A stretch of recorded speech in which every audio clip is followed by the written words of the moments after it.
ஈரானுக்கு எதிரான தாக்குதல்களை ஆரம்பிப்பதற்கான அனுமதியை வழங்கிய டொனால்ட் ட்ரம்பும் உச்சக்கட்ட பதற்றமும்.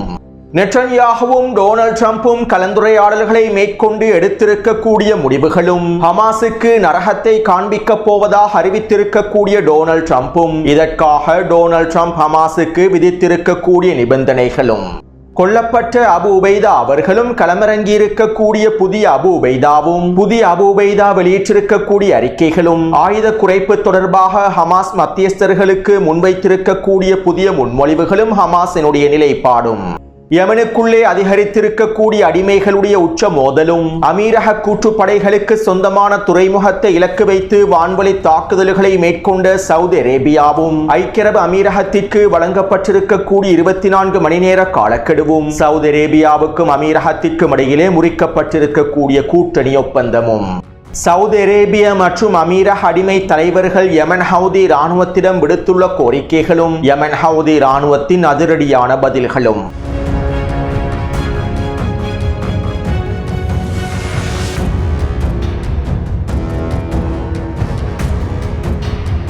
யமனின் களத்திலே மோதல்கள் உச்சக்கட்டத்தை அடைந்துள்ளன. நேற்று மாலை யமனின் அஷ்ஷிஹர் பிரதேசத்தின் வடக்கு பிரதேசத்திலே அமீரகத்தின் கூட்டுப்படைகளுக்கும் சவுதி அரேபியாவின் கூட்டுப்படைகளுக்கும் இடையிலே உச்சக்கட்ட மோதல்கள் நடைபெற்றிருந்தன.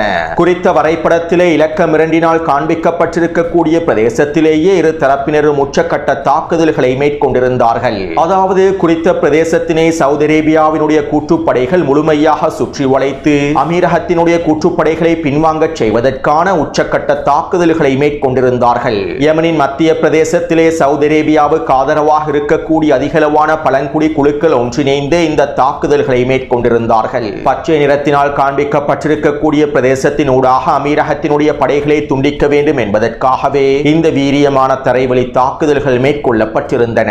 மேலும் இவ்வாறு குறித்த பிரதேசத்திலே அமீரகத்தினுடைய படைகளுக்கு இடையிலான தொடர்புகள் துண்டிக்கப்பட்டால் சிவப்பு நிற வளையத்தினால் காண்பிக்கப்பட்டிருக்கக்கூடிய பிரதேசங்களிலிருந்து அமீரகத்தினுடைய படைகளை முழுமையாக இலகுவாக பின்வாங்கிவிடச் செய்ய முடியும். இதற்கமைவாகவே சவுதி அரேபியாவினுடைய படைகள் நேற்று மாலை உச்சத்தரைவழி தாக்குதல்களை மேற்கொண்டிருந்தன.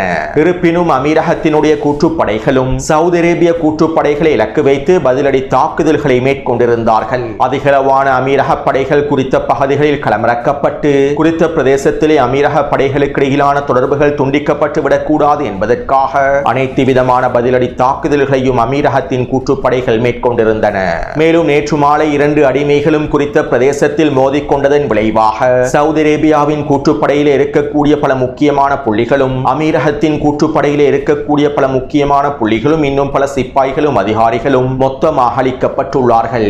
இரு தரப்பினருக்கும் அதிகளவான இழப்புகள் ஏற்பட்டிருப்பதாக யமன் ஊடகங்கள் உறுதிப்படுத்தியுள்ளன. அதே நேரம் அமீரகத்தினுடைய கூட்டுப்படைகள் குறித்த பிரதேசத்தில் இருக்கக்கூடிய பொதுமக்களை இலக்கு வைத்தும் தாக்குதல்களை மேற்கொண்டுள்ளார்கள். சூடானிலே அமீரகத்தினுடைய ஆதரவு படைகளான RSF படைகள் எவ்வாறு பொதுமக்களை இலக்கு வைத்து தாக்குதல்களை மேற்கொள்கின்றதோ அதே போன்று அமீரகத்தினுடைய கூட்டுப்படைகளும் யமனினுடைய குறித்த பிரதேசங்களில் பொதுமக்களை இலக்கு வைத்து தாக்குதல்களை மேற்கொண்டுள்ளார்கள். இதனால் தற்போது குறித்த பிரதேசத்தில் இருக்கக்கூடிய அதிகளவான யமன் பொதுமக்கள் வெளியேறி வருவதாகவும் யமனினுடைய மேற்கு பிரதேசத்தை நோக்கி நகர்ந்து வருவதாகவும் தெரிவிக்கப்படுகின்றது.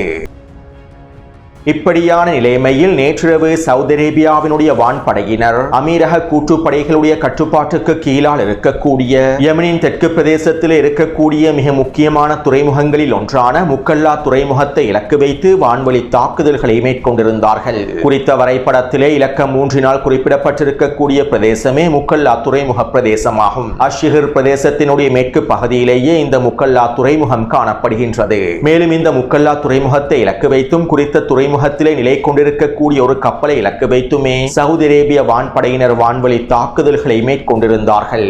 அதாவது நேற்றைக்கு முன்தினம் குறித்த துறைமுக பிரதேசத்தில் ஐக்கிய அரபு அமீரகத்தினுடைய சரக்கு கப்பல்கள் ஆயுத கப்பல்கள் களமிறக்கப்பட்டுள்ளன. ஐக்கிய அரபு அமீரகத்தினுடைய கூட்டுப்படைகளுக்கு தேவையான ஆயுதங்களும் போர் வாகனங்களும் இன்னும் மிக முக்கியமான வெடிமருந்துகளும் குறித்த கப்பல்களின் மூலமாக களமிறக்கப்பட்டுள்ளன. மேலும் இவற்றை இலக்கு வைத்தே சவுதி அரேபியா வான்வழி தாக்குதல்களை மேற்கொண்டுள்ளது. குறித்த வான்வழி தாக்குதல் தொடர்பான காணொளிகளையும் புகைப்படங்களையும் டெலிகிராம் சேனலில் பதிவிட்டுள்ளேன். இந்த ஆயுத கப்பல்கள் மூலமாக சட்டவிரோதமான ஆயுதங்களும் போர் வாகனங்களும் களமிறக்கப்பட்டுள்ளன. இதனாலேயே நாங்கள் குறித்த துறைமுகத்தை இலக்கு வைத்தும் ஆயுத கப்பலை இலக்கு வைத்தும் தாக்குதல்களை மேற்கொண்டுள்ளோம் என சவுதி அரேபியாவினுடைய பாதுகாப்புத்துறை அமைச்சகமும் அறிக்கைகளை வெளியிட்டிருந்தது. இதைத் தொடர்ந்து நேற்றிரவு சவுதி அரேபியாவினுடைய வெளியுறவுத்துறை அமைச்சகம் விசேட அறிக்கை ஒன்றை வெளியிட்டிருந்தது. மேலும் குறித்த அறிக்கையில் இவ்வாறு தெரிவிக்கப்பட்டுள்ளது. கிழக்கு யமன் பிரதேசத்தில் ஐக்கிய அரபு அமீரகம் எடுத்திருக்கக்கூடிய முடிவுகளும் நடவடிக்கைகளும் எங்களுக்கு மிகப்பெரிய ஏமாற்றத்தையே தந்துள்ளன. கூட்டணி ஒப்பந்தத்தினை மதிக்காமல், கூட்டணி ஒப்பந்தத்திற்கமைவாக செயற்படாமல், கூட்டணியினுடைய ஒப்புதலை பெற்றுக் கொள்ளாமல் முக்கல்லா துறைமுகத்திலே சட்டவிரோதமான ஆயுதங்களும் போர் வாகனங்களும் களமிறக்கப்பட்டுள்ளன. எங்களுடைய கூட்டணியின் முடிவுகளை மதிக்காமலேயே ஐக்கிய அரபு அமீரகம் இவ்வாறான முடிவுகளை எடுத்துள்ளது. மேலும் இவ்வாறு கூட்டணியின் ஒப்புதல்களை பெற்றுக் கொள்ளாமல், கூட்டணியை மதிக்காமல் ஆயுதங்கள் குறித்த துறைமுகத்திலே களமிறக்கப்பட்டதன் விளைவாகவே நாங்கள் குறித்த துறைமுகத்தை இலக்கு வைத்தும் சரக்கு கப்பலை இலக்கு வைத்தும் தாக்குதல்களை மேற்கொண்டோம். மேலும் இவ்வாறு சவுதி அரேபியா மற்றும் அமீரகத்திற்கு இடையிலான கூட்டணி ஒப்பந்தங்களை மதிக்காமல், கூட்டணியினுடைய முடிவுகளை மதிக்காமல் எடுத்திருக்கக்கூடிய முடிவுகளினால் யமனினுடைய தேசிய பாதுகாப்பிற்கும் பிராந்தியத்திற்கும் மிகப்பெரிய அச்சுறுத்தலாக இவை மாறியுள்ளன. தற்போது கிழக்கு யமன் பிரதேசத்திலே நடைபெற்று வரக்கூடிய இராணுவ நடவடிக்கைகளும் நடத்தைகளும் மிகவும் ஆபத்தானவை. இது சவுதி அரேபியாவின் தேசிய பாதுகாப்பிற்கும் அச்சுறுத்தலாகும். மேலும் கூட்டணியினுடைய ஒப்பந்தங்களுக்கும் கூட்டணியின் இலக்குகளுக்கும் முரணானவை. இதனால் நாங்கள் ஐக்கிய அரபு அமீரகத்தோடு மேற்கொண்டிருக்கக்கூடிய கூட்டு பாதுகாப்பு ஒப்பந்தத்தையும் கூட்டணி ஒப்பந்தத்தையும் முறித்துக் கொள்கின்றோம். இந்த கூட்டணியிலிருந்து நாங்கள் வெளியேறுகின்றோம். மேலும் இதற்கமைவாக நாங்கள் ஐக்கிய அரபு அமீரகத்திற்கு 24 மணி நேர காலக்கெடுவை விதிக்கின்றோம்.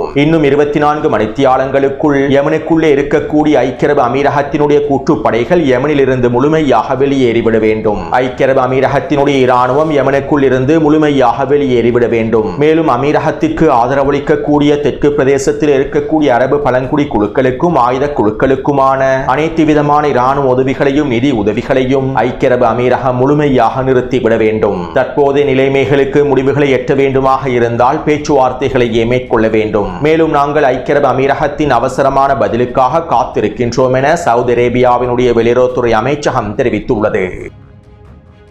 அதாவது யமனினுடைய கிழக்கு பிரதேசத்திலே மோதல்கள் உச்சகட்டத்தினை அடைந்திருப்பதனால், கூட்டணியினுடைய ஒப்பந்தத்தை மதிக்காமல் ஐக்கிய அரபு அமீரகம் செயற்படுவதனால் சவுதி அரேபியா கூட்டணி பாதுகாப்பு ஒப்பந்தத்திலிருந்து முழுமையாக வெளியேறியுள்ளது. மேலும் 24 மணித்தியாலங்களுக்குள் யமனினுடைய தெற்கு மற்றும் கிழக்கு பிரதேசத்தில் இருக்கக்கூடிய ஐக்கிய அரபு அமீரகத்தினுடைய இராணுவம் மற்றும் கூலிப்படைகள் அனைத்தும் யமனை விற்றே முழுமையாக வெளியேறிவிட வேண்டும் என்றும் சவுதி அரேபியா கட்டளையிட்டுள்ளது. அத்தோடு ஐக்கிய அரபு அமீரகம் இன்னும் இதற்கான பதில்களை வழங்கவில்லை. மேலும் சவுதி அரேபியாவினுடைய வான்வழி தாக்குதல்களினால் நாங்கள் ஆச்சரியம் அடைந்துள்ளோம் என்றும், சவுதி அரேபியாவினுடைய இந்த தாக்குதல்கள் எங்களுக்கு கவலை அளிக்கக்கூடிய விடயமாகவே இருப்பதாகவும் ஐக்கிய அரபு அமீரகத்தினுடைய வெளியுறவுத்துறை அமைச்சகம் தெரிவித்திருப்பதாக தகவல்கள் வெளியாகியுள்ளன. இருப்பினும் யமனிலிருந்து முழுமையாக அமீரகத்தினுடைய படைகள் வெளியேறுவது தொடர்பாக இன்னும் எந்தவிதமான பதில்களையும் ஐக்கிய அரபு அமீரகம் இன்னும் உத்தியோகபூர்வமாக வெளியிடவில்லை. எனவே யமன் ஹவுதி இராணுவத்திற்கு எதிராக உச்ச தரைவழி தாக்குதல்களை மேற்கொண்டு அமெரிக்காவினதும் இஸ்ரேலி ஆக்கிரமிப்பினதும் திட்டங்களை நடைமுறைப்படுத்துவதற்காக கடந்த 2 வருடங்களுக்கு மேலாக காய் நகர்த்தல்களை மேற்கொண்டு வந்த அடிமைகளான சவுதி அரேபியாவினுடைய அடிமை கூட்டுப்படைகளும் அமீரக அடிமையினுடைய கூட்டுப்படைகளும் தற்போது அவர்களுக்குள்ளேயே மோதிக்கொள்ள ஆரம்பித்துள்ளார்கள். இவர்கள் திட்டமிட்டிருந்த சூழ்ச்சி திட்டங்கள் தற்போது இவர்களுக்கு எதிராகவே திரும்பியுள்ளன. அத்தோடு இங்கிருக்கக்கூடிய இன்னும் ஒரு சுவாரஸ்யமான விடயம் என்னவென்றால், நேற்று மாலை ஐக்கிய அரபு அமீரகத்தினுடைய தளபதிகள் தலைமைகள் மூலமாக ஐக்கிய அரபு அமீரகம் யமன் ஹவுதிகளிடத்திலே கோரிக்கை ஒன்றை முன்வைத்துள்ளது. மேலும் இவை தொடர்பாக சனாவில் இருக்கக்கூடிய யமன் ஹவுதி இராணுவத்தினுடைய தளபதி ஊடகங்களிடம் இவ்வாறு தெரிவித்துள்ளார். சவுதி அரேபியாவை இலக்கு வைத்தும், சவுதி அரேபியாவினுடைய முக்கியமான எண்ணெய் தளங்களை இலக்கு வைத்தும், சவுதி அரேபியாவினுடைய விமான நிலையங்களை இலக்கு வைத்தும் தாக்குதல்களை மேற்கொள்ளுமாறும், சவுதி அரேபிய ஆதரவு கூட்டுப்படைகளுக்கு எதிரான தரைவழி தாக்குதல்களை ஆரம்பிக்குமாறும், மேலும் இதற்கான அனைத்து விளைவுகளையும் பொறுப்புகளையும் ஏற்றுக்கொள்வதற்கு நாங்கள் தயாராகவே இருக்கின்றோம் என்றும் அபுதாபி முகவர்கள் மூலமாக எங்களிடத்தில் கோரிக்கைகளை முன்வைத்துள்ளது. நீங்கள் சவுதி அரேபியாவுக்கு எதிரான உச்ச தாக்குதல்களை ஆரம்பியுங்கள், இதற்கான அனைத்து விளைவுகளையும் நாங்கள் பொறுப்பேற்கின்றோம், இதற்கான முழு செலவையும் நாங்கள் பொறுப்பேற்கின்றோம் என ஐக்கிய அரபு அமீரகம் எங்களிடத்தில் கோரிக்கையை முன்வைத்தது. ஆனால் நாங்கள் இவற்றுக்கு மறுப்பை தெரிவித்து விட்டோம். அதே போன்று ஐக்கிய அரபு அமீரகத்திற்கு எதிராக தாக்குதல் தாக்குதல்களை ஆரம்பிக்குமாறும் கூட்டுப்படைகளுக்கு எதிராக தாக்குதல்களை ஆரம்பிக்குமாறும் சவுதி அரேபியாவினுடைய தலைமைகளும் எங்களிடத்திலே கோரிக்கைகளை முன்வைத்தார்கள். இதற்கான மறுப்பையும் நாங்கள் தெரிவித்தோம். ஏனென்றால் நாங்கள் எப்போதும் அமெரிக்க மற்றும் இஸ்ரேலிய ஆக்கிரமிப்பின் முகவர்களுடைய பொறிகளில் சிக்கிக் கொள்வதற்கு விரும்புவதில்லை. ஆக்கிரமிப்பாளர்களுக்கு சேவை செய்யக்கூடிய முகவர்களுடைய வாக்குறுதிகளை நாங்கள் ஒருபொழுதும் நம்புவதில்லை. மேலும் நாங்கள் களத்தினுடைய நிலைமைகளை ஆராய்ந்து வருகின்றோம். மேலும் நாங்கள் அனைத்து சூழ்நிலைகளுக்கும் முழுமையாக தயாராகவே இருக்கின்றோம். யெமனினுடைய இறையாண்மையை பாதுகாப்பதற்கு முழுமையாக தயாராகவே இருக்கின்றோம். ஆக்கிரமிப்பினுடைய சூழ்ச்சி திட்டங்களையும் அவர்களுடைய முகவர்களின் சூழ்ச்சி திட்டங்களையும் தோற்கடிப்பதற்கு இறைவனின் உதவியோடு நாங்கள் தயாராகவே இருக்கின்றோம் என யெமன் ஹவுதி இராணுவத்தினுடைய தளபதிகளில் ஒருவர் குறிப்பிட்டுள்ளார். எனவே யெமன் ஹவுதி இராணுவத்தினர் யெமனினுடைய யுத்த களத்தில் சரியான விதத்தில் காய் நகர்த்தல்களை மேற்கொண்டு வருகின்றார்கள் என்பதனை எங்களுக்கு தெளிவாக புரிந்து கொள்ள முடியும்.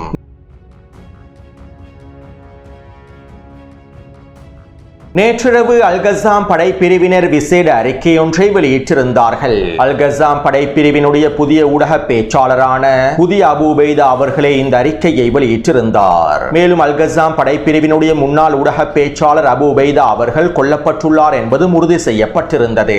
அது மட்டுமல்லாமல் அல்கசாம் படைப்பிரிவினர் கொல்லப்பட்ட அபு உபைதா தொடர்பான புகைப்படங்களையும் அவருடைய உண்மையான பெயரையும் வெளியிட்டிருந்தார்கள். தளபதி ஹுதைஃபா அல் காலூத் என்பதே அபு உபைதாவினுடைய உண்மையான பெயராகும். மேலும் அபு உபைதாவினுடைய உண்மையான புகைப்படத்தை டெலிகிராம் சேனலில் பதிவிட்டுள்ளேன். அத்தோடு புதிய அபு உபைதா வெளியிட்டிருக்கக்கூடிய அறிக்கையில் கொல்லப்பட்டுள்ள ஹமாஸின் ஏனைய தலைவர்கள் தொடர்பான தகவல்களும் குறிப்பிடப்பட்டிருந்தன. மேலும் புதிய அபு உபைதா வெளியிட்டிருக்கக்கூடிய அறிக்கையில் இவ்வாறு தெரிவிக்கப்பட்டிருந்தது: எங்களுடைய மக்கள் எப்போதும் அவர்களை தற்காத்துக் கொள்வார்கள். அவர்களை தற்காத்துக் கொள்வதற்கான எல்லாவிதமான உரிமையும் அவர்களுக்கு காணப்படுகின்றது. ஆக்கிரமிப்பு இருக்கும் வரை எங்களுடைய மக்கள் ஆயுதங்களை கீழே வைக்க மாட்டார்கள். அவர்கள் தங்களுடைய விரல் நகங்களினால் சண்டையிட்டாலும் சரணடைய மாட்டார்கள். மேலும் எங்களுடைய மக்கள் உறுதியாகவும் நம்பிக்கையோடுமே இருக்கின்றார்கள். பலஸ்தீனிய சுதந்திர தேசம் உருவாக்கப்படும் வரை எங்களுடைய மக்களுடைய போராட்டமும் நம்பிக்கையும் தொடரும். காசாவிலே எங்களுடைய ஆயுதங்களை கீழே வைக்குமாறு பலர் அழைப்பு விடுக்கின்றார்கள். இதற்கு பதிலாக இஸ்ரேலிய ஆக்கிரமிப்பு இராணுவத்தினை நிராயுத பாணியாக்குவதற்கு நாங்கள் அழைப்பு விடுக்கின்றோம். முதலில் நீங்கள் இஸ்ரேலிய ஆக்கிரமிப்பு இராணுவத்தினை நிராயுத பாணியாக்குங்கள். பலஸ்தீனிய சுதந்திர தேசம் உருவாக்கப்பட்டதும் எங்களுடைய ஆயுதங்களை நாங்கள் பலஸ்தீனிய சுதந்திர அரசாங்கத்திடம் ஒப்படைத்து விடுவோம். மேலும் நாங்கள் எப்போதும் உறுதியாகவும் நம்பிக்கையாகவுமே செயற்படுகின்றோம் என அவர் குறித்த அறிக்கையில் தெரிவித்துள்ளார்.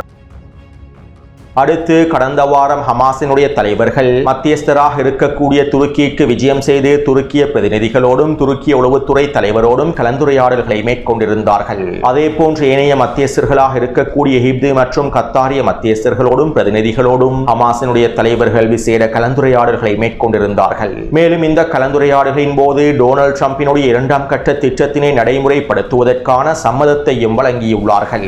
அதே நேரம் டொனால்ட் ட்ரம்பினுடைய இரண்டாம் கட்ட திட்டத்தில் ஹமாஸை நிராயுத பாணியாக்குவதற்கும் ஆயுதங்களை கீழே வைப்பதற்கும் அவர்கள் சம்மதிக்கவில்லை. மேலும் இதற்கு மாற்றீடாக ஹமாஸினுடைய தலைவர்கள் மத்தியஸ்தர்களுக்கு புதிய முன்மொழிவு ஒன்றையும் முன்வைத்துள்ளார்கள். அதாவது, நாங்கள் இன்னும் 3 தொடக்கம் 5 வருடங்கள் வரையில் எங்களுடைய ஆயுதங்களை பயன்படுத்த மாட்டோம். காசாவிலே யுத்த நிறுத்தம் நீடிக்கும் வரையில் எங்களுடைய ஆயுதங்களை கனரக ஆயுதங்களை பயன்படுத்த மாட்டோம். இவ்வாறு 3 தொடக்கம் 5 வருடம் வரையில் நாங்கள் எங்களுடைய ஆயுதங்களை கட்டுப்படுத்துவோம், பயன்படுத்தாமல் கட்டுப்படுத்துவோம். காசாவிலே யுத்த நிறுத்தம் நீடிக்கும் வரையிலும் எங்களுடைய ஆயுதங்களை பயன்படுத்த மாட்டோம். மேலும் காசாவிலே மீண்டும் யுத்தம் ஆரம்பிக்கப்பட்டால் நாங்கள் எங்களுடைய ஆயுதங்களை முழுமையாக பயன்படுத்துவோம். இவ்வாறு எங்களுடைய ஆயுதங்களை 3 தொடக்கம் 5 வருடம் வரையில் கட்டுப்படுத்துவதற்கான பயன்படுத்தாமல் இருப்பதற்கான சம்மதத்தை வழங்குகின்றோம் என்று ஹமாஸ் தரப்பினர் குறித்த புதிய முன்மொழிவை முன்வைத்துள்ளார்கள். அதாவது, சுருக்கமாக குறிப்பிடுவதாக இருந்தால், நாங்கள் ஆயுதங்களை கீழே வைக்கப் போவதில்லை, ஆயுதங்களை நிராயுத பாணியாக்கப் போவதில்லை. ஆனால் காசாவிலே யுத்த நிறுத்தம் 3 தொடக்கம் 5 வருடம் வரையில் நீடித்தால் அந்த கால பகுதிக்குள்ளே நாங்கள் ஆயுதங்களை கனரக ஆயுதங்களை பயன்படுத்த மாட்டோம் என்று ஹமாஸ் தரப்பினர் மத்தியஸ்தர்களுக்கு தெரிவித்துள்ளார்கள். அதே நேரம் ஹமாஸினுடைய இந்த முன்மொழிவுகளை அமெரிக்காவும் இஸ்ரேலிய ஆக்கிரமிப்பும் ஏற்றுக்கொள்ளவில்லை என்றும் சில தகவல்கள் கசிவடைந்துள்ளன. அதே போன்று ஹமாஸ் தரப்பினர் டொனால்ட் ட்ரம்பினுடைய இரண்டாம் கட்ட திட்டம் நடைமுறைப்படுத்தப்படுவதற்கு நாங்கள் டொனால்ட் ட்ரம்பினுடைய இரண்டாம் கட்ட திட்டத்தினை முழுமையாக நடைமுறைப்படுத்துவதற்கு இஸ்ரேலி ஆக்கிரமிப்பு ராணுவம் காசாவின் மஞ்சள் நிற பிரதேசத்திலிருந்து முழுமையாக வெளியேற வேண்டும் என குறிப்பிட்டுள்ளார்கள். டொனால்ட் ட்ரம்பினுடைய இரண்டாவது கட்ட திட்டத்தின் ஆரம்பத்திலேயே இஸ்ரேலி ஆக்கிரமிப்பு ராணுவம் காசாவை விட்டு முழுமையாக வெளியேறிவிட வேண்டும். இவ்வாறு இஸ்ரேலி ஆக்கிரமிப்பு ராணுவம் ஆரம்பத்திலேயே காசாவை விட்டு முழுமையாக வெளியேறினால்தான் டொனால்ட் ட்ரம்பின் அடுத்த கட்ட திட்டங்களை நாங்கள் நடைமுறைப்படுத்துவோம் என ஹமாஸ் தரப்பினர் அடிமை மத்தியஸ்தர்களுக்கு தெளிவாக கூறியுள்ளார்கள். அதே நேரம் டொனால்ட் ட்ரம்பினுடைய இரண்டாம் கட்ட திட்டம் நடைமுறைப்படுத்தப்பட வேண்டுமாக இருந்தால், காசாவை விட்டு இஸ்ரேலிய ராணுவம் முழுமையாக வெளியேற்றப்பட வேண்டுமாக இருந்தால், முதலில் ஹமாஸ் டொனால்ட் ட்ரம்பின் ஒப்பந்தத்திற்கு அமைவாக நிராயுத பாணியாக்கப்பட வேண்டும். டொனால்ட் ட்ரம்பினுடைய இரண்டாம் கட்ட திட்டத்தினை ஆரம்பித்த உடனேயே ஹமாஸ் முழுமையாக நிராயுத பாணியாக்கப்பட வேண்டும். ஹமாஸ் நிராயுத பாணியாக்கப்பட்டால் மாத்திரம்தான் நாங்கள் டொனால்ட் ட்ரம்பின் இரண்டாம் கட்ட திட்டத்திற்கு அமைவாக காசாவை விட்டு வெளியேறுவோம் என நெட்டன்யாகுவின் அலுவலகம் விசேட அறிக்கையில் தெரிவித்துள்ளது. அதாவது டொனால்ட் ட்ரம்பினுடைய இரண்டாம் கட்ட திட்டம் நடைமுறைப்படுத்துவதற்கு முதலில் ஹமாஸை நிராயுதபாணியாக்க வேண்டும் என்கின்ற நிலைப்பாட்டையே இஸ்ரேலிய ஆக்கிரமிப்பு கொண்டுள்ளது. மேலும் டொனால்ட் ட்ரம்பினுடைய இரண்டாம் கட்ட திட்டம் நடைமுறைப்படுத்தப்பட வேண்டுமாக இருந்தால் இஸ்ரேலிய ஆக்கிரமிப்பு காசாவை விட்டு முழுமையாக வெளியேற வேண்டும் என ஹமாஸ் தரப்பினர் குறிப்பிடுகின்றார்கள். எனவே இதனால் தற்போது டொனால்ட் ட்ரம்பினுடைய இரண்டாம் கட்ட திட்டத்தினை நடைமுறைப்படுத்துவதில் மிகப்பெரிய சிக்கல்கள் ஏற்பட்டிருப்பதாக அடிமை மத்தியஸ்தர்களும் அறிவித்துள்ளார்கள்.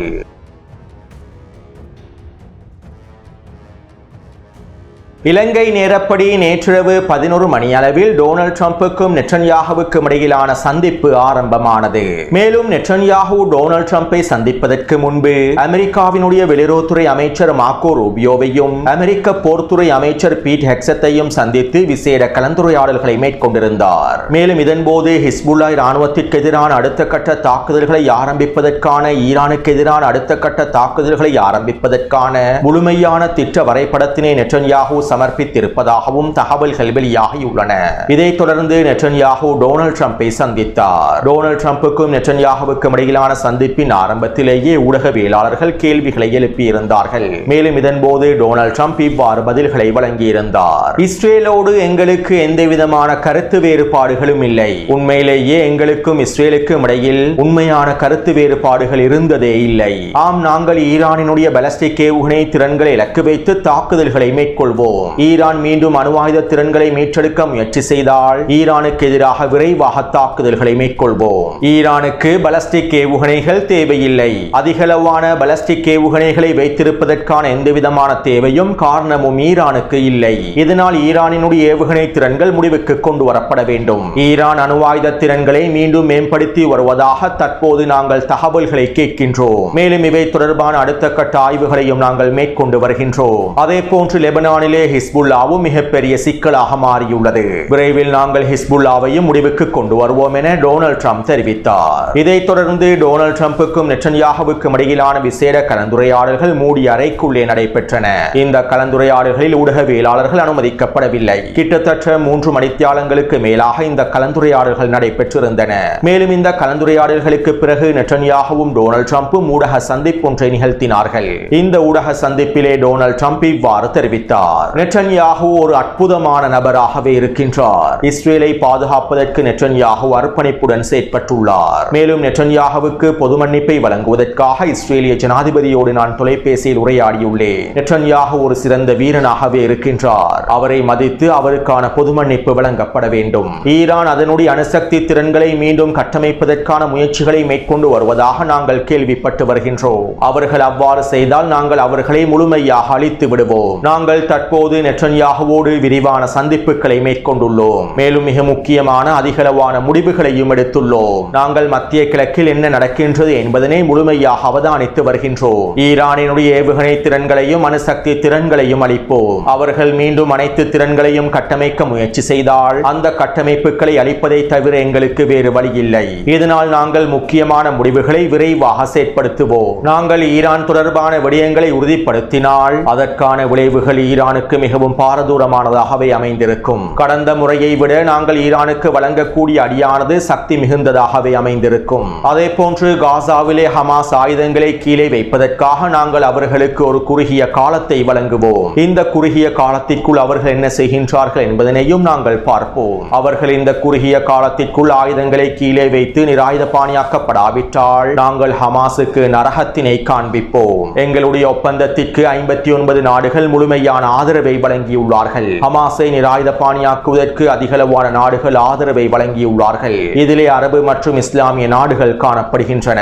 இதனால் சர்வதேச படைகளையும் பயன்படுத்தி காசாவிலே ஹமாஸை துடைத்தெறிவோம். அதே போன்று காசாவிலிருந்து பாதி பேர் வெளியேறுவார்கள். இவை தொடர்பாக நான் தொடர்ச்சியான கலந்துரையாடல்களை மேற்கொண்டு வருகின்றேன். நாங்கள் அவர்களுக்கு சிறப்பான உதவிகளை மேற்கொண்டால் அவர்கள் நிச்சயமாக காசாவை விட்டு இடம்பெயர்வார்கள். மேலும் நாங்கள் காசாவில் இருக்கக்கூடிய மக்களுக்கு நிறைய உதவிகளை மேற்கொண்டு வருகின்றோம். இஸ்ரேலும் எங்களை போன்று காசாவில் இருக்கக்கூடிய மக்களுக்கு நிறைய உதவிகளை மேற்கொண்டு வருகின்றது.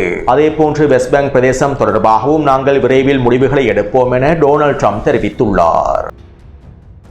அதாவது ஹிஸ்புல்லா இராணுவத்திற்கு எதிரான அடுத்த கட்ட தாக்குதல்களை ஆரம்பிப்பதற்கான அனுமதியை, ஈரானுக்கு எதிரான அடுத்த கட்ட தாக்குதல்களை ஆரம்பிப்பதற்கான ஈரானினுடைய ஏவுகணை திறன்களை குறிவைப்பதற்கான அனுமதியை, மேலும் காசாவிலே ஹமாஸ் நிராயுதபாணியாக்கப்பட வேண்டும், காசாவிலிருந்து பலஸ்தீனிய மக்கள் தன்னிச்சையாக இடம்பெற வேண்டும் என்பதிலும் டொனால்ட் ட்ரம்ப் உறுதியாக இருக்கின்றார். மேலும் காசாவிலே ஹமாஸ் நிராயுதபாணியாக்கப்படாவிட்டால் ஹமாஸுக்கு நரகத்தை காண்பிப்பதாகவும் டொனால்ட் ட்ரம்ப் தெரிவித்துள்ளார். சுருக்கமாக குறிப்பிடுவதாக இருந்தால் நெட்டன்யாகுவின் அடுத்த கட்ட போர் முனைகள் அனைத்திற்கும் டொனால்ட் ட்ரம்ப் முழுமையான அனுமதியை வழங்கியுள்ளார். எனவே இனி வரக்கூடிய நாட்களில் மத்திய கிழக்கு பிராந்தியம் அடுத்த கட்ட போரை சந்திக்கத்தான் போகின்றது.